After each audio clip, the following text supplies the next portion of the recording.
নমস্কার। প্রথমেই সভামঞ্চে উপস্থিত আমাদের সকলের সভানেত্রী, রাজ্যের মুখ্যমন্ত্রী এবং মামাটি মানুষের সেবায় লড়াই আন্দোলনে সর্বদা নিবেদিত প্রাণ মমতা বন্দ্যোপাধ্যায়কে আমি আমার কৃতজ্ঞতা, প্রণাম, শ্রদ্ধা নিবেদন করছি। সভামঞ্চে উপবিষ্ট প্রত্যেক নেতৃবৃন্দ যারা রয়েছেন, বিধায়ক, সাংসদ, মন্ত্রী থেকে শুরু করে তৃণমূল কংগ্রেস সমর্থক যারা এসছেন, উত্তরের একদম কুচবিহার থেকে শুরু করে দক্ষিণের কাকদ্বীপ অবধি সর্বস্তরের নির্বাচিত জনপ্রতিনিধিরা রয়েছেন, ব্লকের সভাপতিরা রয়েছেন, শাখা সংগঠনের দায়িত্বে যারা রয়েছেন তারা রয়েছেন, পুরসভার কাউন্সিলররা রয়েছেন, টাউন প্রেসিডেন্টরা রয়েছেন, শাখা সংগঠনের প্রধানরা রয়েছেন। আমি সকলকে আমার অন্তরের অন্তঃস্থল থেকে কৃতজ্ঞতা জানাচ্ছি, প্রণাম জানাচ্ছি। শান্ত থাকুন প্লিজ, শান্ত থাকুন, ডিসিপ্লিন মেনটেন করুন। আপনারা শান্ত হন, শান্ত থাকুন। আমি প্রত্যেককে আমার শ্রদ্ধা, কৃতজ্ঞতা, প্রণাম জানাচ্ছি। অনেক দিন পর আপনাদের সকলের সাথে দেখা হলো। দুর্গাপুজোর পরে, কালী পুজোর পরে উৎসবের মরশুম কেটে গেছে, নতুন বছর পড়েছে। আপনাদের মধ্যে অনেকের সাথেই আমার দেখা হয়নি। আজকে আপনারা এই দলের সর্বস্তরের যে কর্মী সভা, এই কর্মী সভায় উপস্থিত হয়ে আমাদের কথা শোনার জন্য এসছেন এবং সর্বোপরি আমাদের নেত্রী মমতা বন্দ্যোপাধ্যায়ের নির্দেশ মননে গ্রহণ করে বাস্তবে রূপায়ণ করার জন্য আপনারা অনেক দূর দূরান্ত থেকে এসে পৌঁছেছেন। কিছু নেতাকর্মীদের সাথে আমার হয়তো হোয়াটসঅ্যাপে বা মেসেজে শুভেচ্ছা বিনিময় হয়েছে, শুভ বিজয়ার, নতুন বছরের, দীপাবলির, কিন্তু এই প্রথম আপনাদের সাথে পুজোর পরে, উৎসবের পরে দেখা হলো। আমি সকলকে নতুন বছরের শুভেচ্ছা জানাচ্ছি এবং গতকাল শিবরাত্রি গেছে, শিবরাত্রির সবাইকে আমি শুভেচ্ছা, অভিনন্দন এবং প্রণাম জানাচ্ছি। আপনারা যদি ভেবে দেখেন, আজ থেকে ঠিক 1 বছর আগে, আজকের তারিখটা হচ্ছে 27শে ফেব্রুয়ারি, আজ থেকে ঠিক 1 বছর আগে 27শে ফেব্রুয়ারি 2024 সালে বাংলায় কি পরিস্থিতি ছিল এবং কিভাবে বসিরহাটের একটা ঘটনাকে কেন্দ্র করে সারা ভারতবর্ষ জুড়ে বাংলাকে কলুষিত এবং কালিমালিপ্ত করার যে ঘৃণ্য চক্রান্ত ভারতীয় জনতা পার্টি, সিপিএম, কংগ্রেস এবং সংবাদ মাধ্যমের একাংশ রচিত করেছিল, তার যোগ্য জবাব বাংলার প্রায় 10.5 কোটি, 11 কোটি মানুষ 2024-এর লোকসভা নির্বাচনে তৃণমূল কংগ্রেসকে 29টা আসনে জিতিয়ে দিয়েছেন। বিজেপির 18টা আসন ছিল। অহংকারের কারণে, বাংলার মানুষকে বঞ্চিত করার কারণে, লাঞ্ছিত করার কারণে, নিপীড়িত, অত্যাচারিত, শোষিত করার কারণে 18 থেকে তারা 12-এ নেমে এসছে। তারপরেও তাদের শিক্ষা হয়নি। এখনো পর্যন্ত গরিব মানুষের টাকা বন্ধ। আমরা 2024 সালে নির্বাচন লড়ার সময় বলেছিলাম যে আমরা 3 মাস 4 মাস অপেক্ষা করব, তারপরও যদি গরিব মানুষের আবাসের টাকা কেন্দ্রের সরকার না দেয়, তাদের টাকায় আমরা বেঁচে থাকি না, তাদের দয়া দাক্ষিণ্যে বাংলার মানুষ থাকে না। রাজ্য সরকার নিজে সেই 12 লক্ষ মানুষকে টাকা দিয়ে তাদের বাড়ি করার ব্যবস্থা করে দেবে।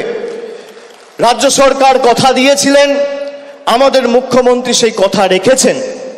31শে ডিসেম্বর 2024-এর আগে 12 লক্ষ মানুষকে বাড়ির প্রথম কিস্তির টাকা সরাসরি ডাইরেক্ট ব্যাংক ট্রান্সফার করে তাদের অ্যাকাউন্টে পৌঁছে দিয়েছেন। আমরা বলেছিলাম 100 দিনের লড়াই আমরা দিল্লি অবধি নিয়ে যাব, তারপরও যদি বিজেপি টাকা না দেয়, আমাদের মামাটি মানুষের সরকার আমরা বিকল্প অর্থের ব্যবস্থা করে সেই 59 লক্ষ জব কার্ড হোল্ডার প্রকৃত প্রাপক যারা তাদের টাকা তাদের ব্যাংক অ্যাকাউন্টে পৌঁছে দেব। নির্বাচন ঘোষণা হওয়ার আগে কলকাতার রেড রোড থেকে মমতা বন্দ্যোপাধ্যায় ঘোষণা করেছিলেন যে আমরা এদের দয়া দাক্ষিণ্যে বেঁচে নেই। অনেক লড়াই করেছি, আন্দোলন করেছি, এদেরকে রাজনৈতিকভাবে হারিয়েছি, আর এদের কাছে আমরা মাথা নত বা বশ্যতা স্বীকার করব না। আমাদের মামাটি মানুষ সরকার এই 59 লক্ষ প্রকৃত প্রাপককে 100 দিনের টাকা তাদের ব্যাংক অ্যাকাউন্টে পৌঁছে দেবে। আমরা দিয়েছি, কিন্তু আমার কোথাও যেন মনে হয়েছে নির্বাচন গেছে, তারপরও একের পর এক ষড়যন্ত্র হয়েছে এবং আমাদের দল সর্বোপরি এই রাজ্য পশ্চিমবঙ্গকে ছোট করার একের পর এক ষড়যন্ত্র চক্রান্ত পরিকল্পনা করেছে। যত পরিকল্পনা হয়েছে তত এরা মুখ থুবড়ে পড়েছে। আপনারা দেখেছিলেন সন্দেশখালী থেকে শুরু করে আরজিকর থেকে শুরু করে কিভাবে পশ্চিমবঙ্গকে সারা দেশের কাছে এরা ছোট করেছিল। এদের গায়ে জ্বালা কি যে বাংলার মানুষকে এরা ভুল বোঝাতে পারেনি। এরা বাংলাকে গুজরাট, উত্তরপ্রদেশ, মধ্যপ্রদেশ করতে পারেনি। যতদিন আমরা আছি তৃণমূল কংগ্রেসের লক্ষ লক্ষ কোটি কোটি কর্মী সমর্থকরা আছে, আমরা বুকের রক্ত দিয়ে বাংলাকে আগলে রাখবো। বিজেপির কাছে সব থাকতে পারে, ইডি আছে, সিবিআই আছে, বিচার ব্যবস্থার একাংশ আছে, সংবাদ মাধ্যম আছে, লক্ষ লক্ষ কোটি কোটি টাকা আছে, ইলেকশন কমিশন আছে, ইনকাম ট্যাক্স আছে, কিন্তু তৃণমূল কংগ্রেসের মতো বুকের রক্ত দিয়ে দলকে আগলে রাখার মতো একটা কর্মী এরা 10 বছরে তৈরি করতে পারেনি। এটাই আমাদের আর তাদের মধ্যে পার্থক্য। ইতিমধ্যেই আপনারা দেখেছেন ভোটার লিস্টের কাজ হয়েছে নভেম্বর ডিসেম্বর মাসে। আমি এমএলএ সহ ব্লকের সভাপতি যারা আছে তাদেরকে বলবো কোথাও আমাদের কাজে যেন কোনো রকম শিথিলতা না আসে। তার কারণ বিজেপি যে করে হোক কিভাবে বাংলাকে কলুষিত করেছে আপনারা বিগত দিনে দেখেছেন। আগামী 26-এর লড়াইয়ের জন্য আমাদের প্রস্তুত থাকতে হবে। আমরা যতবার লড়েছি এদেরকে গোহারা হারিয়েছি। আমাদের লক্ষ্য, মমতা বন্দ্যোপাধ্যায় গত মাসে বিধানসভা থেকে বলেছে 2/3 বেশি আসন নিয়ে তৃণমূল ক্ষমতায় আসবে। 2/3 মানে 195 বা 196টা আসন। আমি আপনাদের বলবো আমরা 214টা আসন 2021-এ পেয়েছিলাম। সেই লক্ষ্য অবিচল থেকে আমাদের সেই মাপকাঠি পেরিয়ে 215-র বেশি আসন নিয়ে চতুর্থবার যাতে বাংলার মুখ্যমন্ত্রী মমতা বন্দ্যোপাধ্যায় হয় সেটা আমাদের সকলকে সুনিশ্চিত করতে হবে। লড়াইয়ে 1 ছটাক জমি ছাড়া যাবে না। সর্বস্তরের কর্মী সমর্থক সবাইকে নিয়ে কাজে নামতে হবে। কে কবে ফোন করে নির্দেশ দেবে তারপর কাজ করব। নিজেরা যারা দলকে ভালোবাসেন মানুষের কাছে যান। 2024-এর লোকসভা নির্বাচনে আমি ডায়মন্ড হারবার থেকে আপনাদের বললে বিশ্বাস করবেন না 7,10,000 ভোটে জেতার পর 3 মাস ঘুমাতে পারিনি। তার কারণ আমি এই ঋণ কিভাবে পরিশোধ করব, আমি এই ভালোবাসা কিভাবে পরিশোধ করব, আমি 3 মাস ঘুমাতে পারিনি। তারপর মানুষের কাছে সেবাশ্রয় নিয়ে গেছি। একটা এমএলএ, একটা ব্লক সভাপতি, একটা পঞ্চায়েতের মেম্বার, একটা কাউন্সিলর, মিউনিসিপ্যালিটির চেয়ারম্যান, ব্লকের সভাপতি, টাউনের প্রেসিডেন্ট নিজের কাছে ক্ষমতা কুক্ষিগত করে রাখলে হবে না। মানুষের কাছে মানুষের দাবি নিয়ে মমতা বন্দ্যোপাধ্যায়ের জনমুখী কর্মসূচি পৌঁছে দিতে হবে। এটাই আমাদের লক্ষ্য থাকা উচিত। আর আমি কর্মীদের বলবো এই দল মমতা বন্দ্যোপাধ্যায়ের আন্দোলন আর কর্মীদের ত্যাগ তিতিক্ষা কৃচ্ছ সাধনের মাধ্যমে আজকে বটবৃক্ষে তৃণমূল কংগ্রেস পরিণত হয়েছে। যারা বুথে বসে প্রাণ দিয়ে পোস্টার মারছেন, ব্যানার লাগাচ্ছেন, দেওয়াল লিখছেন, মিছিলে হাঁটছেন, তারাই তৃণমূল কংগ্রেসের আসল সম্পদ। আমি আপনাদের বলবো যতদিন আপনারা আছেন এই বিজেপির ষড়যন্ত্রের চক্রব্যূহ আমরা বিগত দিনে যেভাবে ভেঙে চূর্ণ বিচূর্ণ করেছি আগামী দিনেও ভেঙে চূর্ণ বিচূর্ণ করব। অনেকে সস্তায় খালি সংবাদ মাধ্যমে টিকে থাকবেন বলে দলের শৃঙ্খলা না মেনে অনেক কথা বলছেন, এগুলো করবেন না। যদি কেউ দলকে ভালোবাসেন সে কোনোদিন দলের শৃঙ্খলার বাইরে যাবে না। একটা কর্মী কোনোদিন দলের শৃঙ্খলার বাইরে যায় না।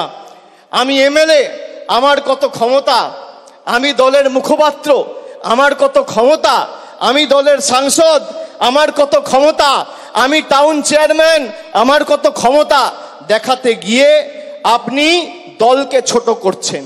আর যারা এই কাজগুলো করেছে, একদিকে ভালো হয়েছে, তাদেরকে চিহ্নিত করা গেছে। বিগত দিনে যারা দলের সাথে বেইমানি করেছিল, মুকুল রায়, শুভেন্দু অধিকারী, এদেরকে চিহ্নিত করার কাজটা আমি করেছিলাম।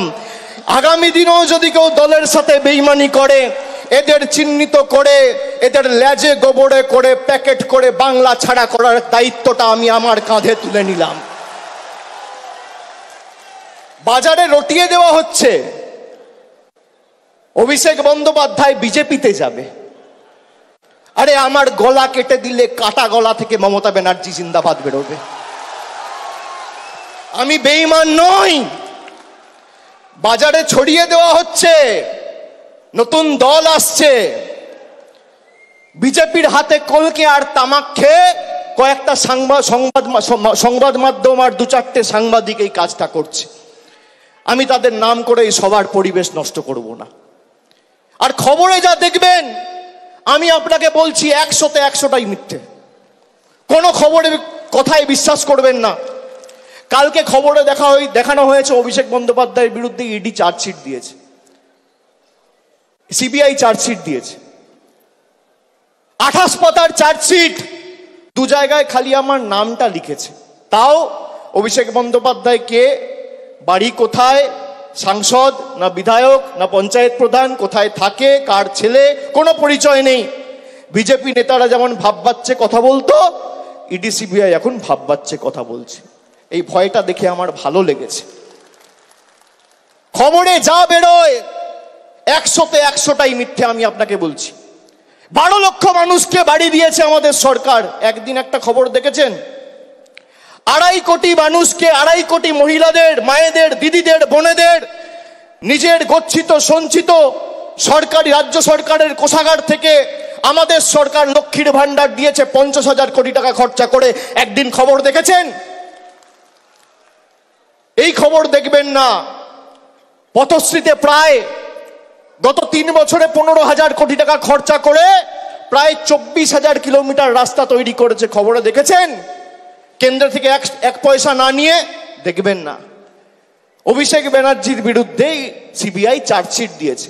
আরে আমি সকাল বিকেল কথা পাল্টাই না। 5 বছর আগে কোভিডের সময় 2020 সালে বলেছিলাম যে আমার বিরুদ্ধে যদি কোনো রকম কোনো প্রমাণ বা কোনোভাবে সিবিআই বা ইডি প্রমাণ করতে পারে বা তথ্য দিতে পারে আদালতে যে আমার প্রত্যক্ষ বা পরোক্ষ মদতে কোনো ভুল হয়েছে, কোনো দুর্নীতি হয়েছে, কেউ 10 পয়সা তুলেছে, আপনাকে চার্জশিট দিতে হবে না, সামান দিয়ে আমায় ডাকতে হবে না, ফাঁসির মঞ্চ করুন, গৃহে মৃত্যুবরণ করব। আজকে একই কথা বলছি। আপনার কাছে প্রমাণ থাকলে প্রমাণ দেবেন। আমাকে তো সিবিআই ডেকেছিল নবজোয়ারে, যখন গেছিলাম যাত্রা বন্ধ করে এসেছি একদিনের জন্য।